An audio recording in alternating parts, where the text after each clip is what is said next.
What if retirement never happens? What if it's not an option for us? Not because you failed, because the world changed, things happened. And what if it just never comes to fruition for us? Maybe that's the wrong question. Maybe we are asking the wrong question. Maybe the goal isn't retirement. Maybe it's pre-tirement. My name is Amy Palmer. I am your Gen X big sister, and I talk about all things pre-tirement here. That's the last 10, 15 years before retirement age, where you are not quite ready to retire financially, emotionally, all the things, but you know that you can't keep doing life the way you have been doing in previous decades. Let's talk about that. So let's talk about retirement first. Let's talk about the reality of it. What were we promised? We were promised that if you work and save, you retire and you enjoy life. Then what happened? We worked, we tried to save. The idea of pensions was pretty much mostly gone for our generation. And even 401ks were not always consistent. I know when I look back on my career, my history, not every company I worked for offered a 401k. Very few of them matched what I put into a 401k. So it wasn't always an option. And when I was on the other side of it and on the executive team, I saw how expensive it was to have a 401k. So the options weren't always there. We absolutely have had a lot of world situations, economy situations, all the things, right? That has been the reality. And looking at some statistics, I was looking online via Fidelity, a lot of other sources that were saying that 4 in 10 Gen X people have $0 of retirement savings. 4 out of 10, 40% of us. I also saw statistics where the median balance in retirement accounts for Gen X is around 100K. Not the average. The average they were saying was like about 200K, but that's because obviously we have a percentage of people at the very, very top who have great amounts of money. But the median is 100K. I'm not sharing this to create fear. That's not the point. And as I thought about these things a few years ago, it did create fear in me. I'm not in that place anymore because I'm facing it.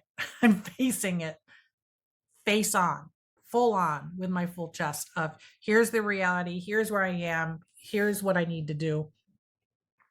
I'm basically just naming what many of us are quietly thinking, and some of us not so quiet. Some of you have told me in your comments that you're never going to retire. You're never going to be able to retire, that you don't know how you're going to be able to catch up. And for a lot of different reasons, I hear from women who their retirement future looks a lot different post-divorce than it did prior to the divorce for a lot of different reasons. And your Social Security, but like, I don't even want to get into Social Security because I'm not an expert. I'm not an expert on that. But bottom line being is that the reality is a little challenging and could be bleak. That's how I felt. And that's how I felt 4 years ago when I first took my sabbatical, when I first left my corporate executive role. Because had I stayed on the track that I was on, it would have been easier for me because, I had a decent salary, a 401k, all of that. I could have continued to save and put towards my retirement at a nice normal rate. I don't know that it would be at like an advanced rate to catch up a lot on what I missed, etc. I don't know. Maybe it would have been. What I do know is what it would have cost me had I stayed. Had I stayed, it was going to affect my mental and physical health beyond what I was willing to sacrifice. And I could no longer be in that state of total depletion.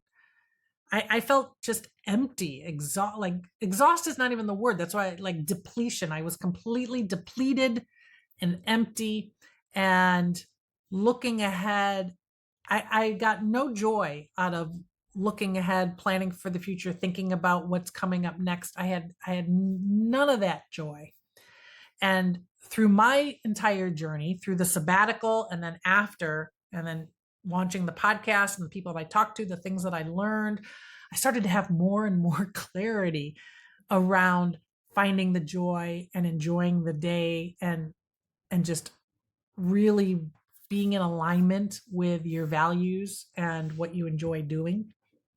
And as I figured out how I was generating income, all the various ways I could potentially generate income and starting to enjoy sort of exploring all that, that's when the concept of pretirement came to mind. And I coined that phrase a handful of months ago, pretirement.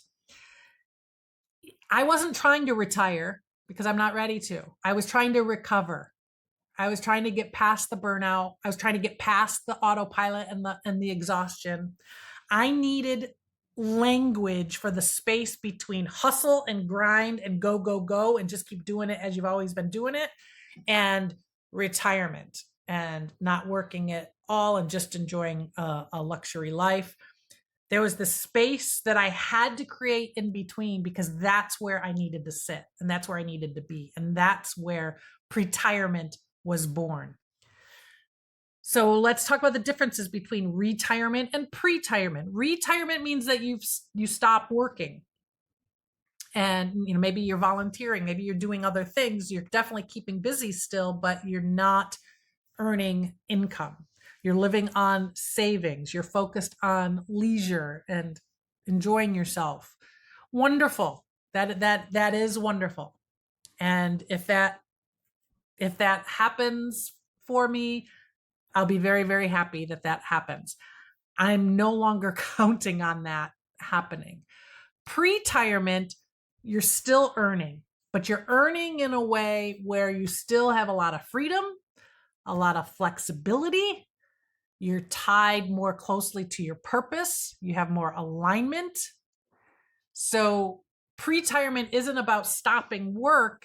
It's just stopping work that's costing you your life.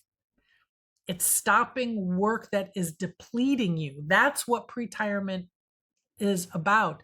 It is creating a work life that enables you to have room and space for the joy and the connection, whatever your priorities are, you still have space for that in your life. That's what pretirement is.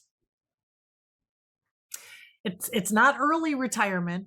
Early retirement is you're able to leave the workforce sooner, and that means that you have substantial assets, which the vast majority of us do not have.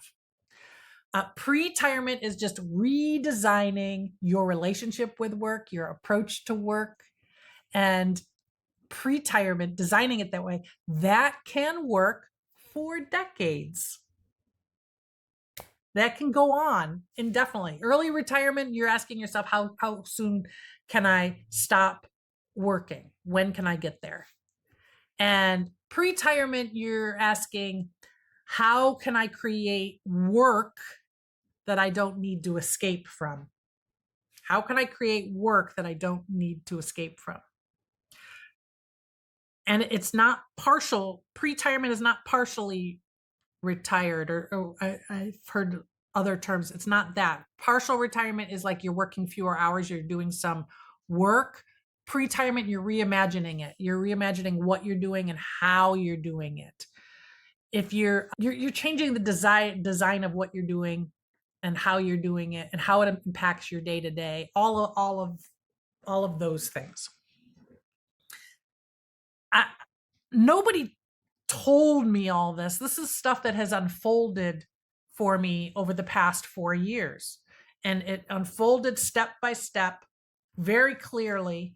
And then the last 8 months, it's become crystal clear. Once I was able to put language to it and I started talking to you about it, starting to getting your stories and your specifics of how you're dealing with a similar phase to life, that's when it's become like beautifully crystal clear on what this is. If you're creating a life right now that feels good, that feels aligned, that is reinvigorating you with joy, and you're still earning income, and you've got freedom to earn income in a variety of ways and keep making that happen. If you have to do that for the rest of your life, you're still in pretty great shape. And bonus, if you end up not having to, because you get to the point where you don't have to continue to earn income, that's nice too. But you don't need it to happen in order to have a healthy, happy, fulfilled, productive life, and to know that you're going to be taken care of. This is why I created the permission to pause, how to redesign, or not how to design your pretirement. That's why I created the on-demand video workshop that I've mentioned here. We plan vacations, we plan for retirement. We don't necessarily plan our next chapter or have intentional design of how we want our life to work on that. So I'll tell you a little bit more about that in a bit. But so the big question is, I mean, I've heard the comment from you out of fear. I don't know if I'll ever be able to retire. What if I'm never able to retire? What if I never have enough money to be able to retire? And I hear that as a fear-based question, and I understand. What if I have to work for the rest of my life? That's the big question. What if I have to work for the rest of my life? How does that feel? Is that bringing up resistance for you? Is that bringing up fear? Is that bringing up grief? Maybe the problem isn't working forever. Maybe the problem is the kind of work and what work looks like. Maybe that's where your attention needs to be focused. Now, as I've designed my pretirement, I've come up with a lot of goals, and I have a little bit of a new relationship with goal setting too. I used to be very like hard and fast, the SMART goals, and having it under deadlines and timelines and all of that. I talk about goals and intentions and work towards them as it feels good and beautiful and natural. So my pretirement goals, I'm not trying to stop contributing or having an impact. I'm not trying to stop creating, and I'm not trying to stop earning. I'm doing all of those things. What I'm trying to do is to create meaningful work, flexible work, joyful work, sustainable work, things that I can do now and for the foreseeable future. So that's things like this channel and sharing with you. That is like working with communities and fostering and facilitating communities, like in my coffee chats and in my inner circle community, etc. Coming soon, it's about real life events and getting together and meeting people that way. It's creating content. It's speaking engagements, talking to groups and organizations who can benefit from this concept. So that is my pretirement goals of how I'm creating things for myself. Pretirement does require money skills. Pretirement is not about avoiding the financial aspect. It's not about living in la la land and fantasy and it's not quit your job and hope everything will work out. It's about doing it responsibly. It's about saving. It's about investing. It's about creating as many multiple income streams as you can. It's about educating yourself financially and becoming as financially literate as you can be. And it's about making smart decisions along the way. So pre-retirement does need to have sort of that foundation of becoming more financially savvy, not less. You're not like giving up on that. Now, if you're hearing me speak and you're thinking, yeah, but Amy, I'm fine. I love my job. I love where I'm at.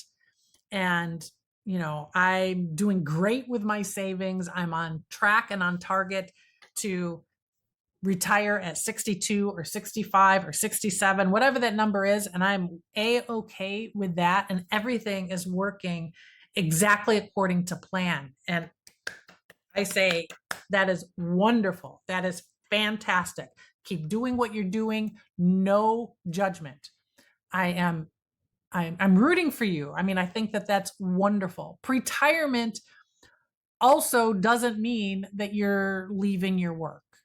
You don't have to leave your job to consider you're in pretirement. Pretirement is about having options. Are you able to still have enough time and space for joy and for connection with your loved ones, the flexibility, freedom, all of those things? So pretirement is about having options. I have friends who are, they're at the senior level of their corporate careers. They've been successful. They've been happy in what they're doing. And they're at a stage of their career where they're able to take a lot more time off. They're able to have a lot more flexible schedules. They're able to incorporate a lot of other aspects, joyful aspects of their life, into it. So for those of you that are in that boat of everything is going fine, I love that. I love that. And I want as many of us to feel that way. If you are not sure, if you're not sure where you sit, and if pretirement is something that you even have the time or the space to think about, there are some signs that it might be time to consider it. Sunday dread, Sunday scaries. Do you have that pit in your stomach all Sunday thinking about going back to work on Monday?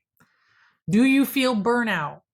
Do you feel that physically, mentally, emotionally? Are you having all kind of like health issues that are stress related? Are you also a caregiver on top of everything else and feeling the weight and the burden of that?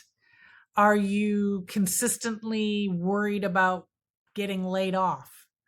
Or maybe you've been laid off, maybe it's happened to you. Or do you feel trapped? Do you feel like you have to keep doing what you're doing because you have to keep doing what you're doing? The question to ask yourself is, can I realistically do this exact thing for another 10 years? Can I? And if the answer is yes, yeah, we're going to give you applause for that. If the answer is no, it's time to design your pretirement. That's what Permission to Pause, How to Design Your Pretirement is exactly about. We're going to go through, what do you want the next decade to look like? What is important to you? What do you want to accomplish? How can you incorporate your skills into that? How can you relook at work? How can you reevaluate your relationship with work? It's an on-demand video workshop that's going to walk you through the entire process so that you can stop being on autopilot, so that you can design intentionally. I'm going to include the link to it in my show notes for this video. So if you are thinking, okay, yeah, I guess I gotta start thinking about this. What this video workshop's going to do for you is figure out, what am I looking at? What am I looking at? What am I evaluating? Where do I start? What actions do I take? Do I take actions? How do I feel about all this? And then walks you through the process to become clear with what's next for you. Retirement and pretirement may become the same thing. It depends on what you build now. The life that you build now may continue into your 70s, 80s, and beyond. I'm not trying to escape work. I am trying to create a life where I have purpose, where I have income, where I have freedom, where I have enough rest, where I have enough joy, enough connection, all of that together. Pretirement is not a financial status. You don't need a certain net worth. You don't need permission. You don't need to wait till you're 65. It starts the moment that you begin intentionally in designing your life. Retirement is often determined by a number. Pretirement is determined by a decision. So if this has resonated with you, check out the link in the notes. Check out how to design your pretirement. My name is Amy Palmer. I am your Gen X big sister, signing out.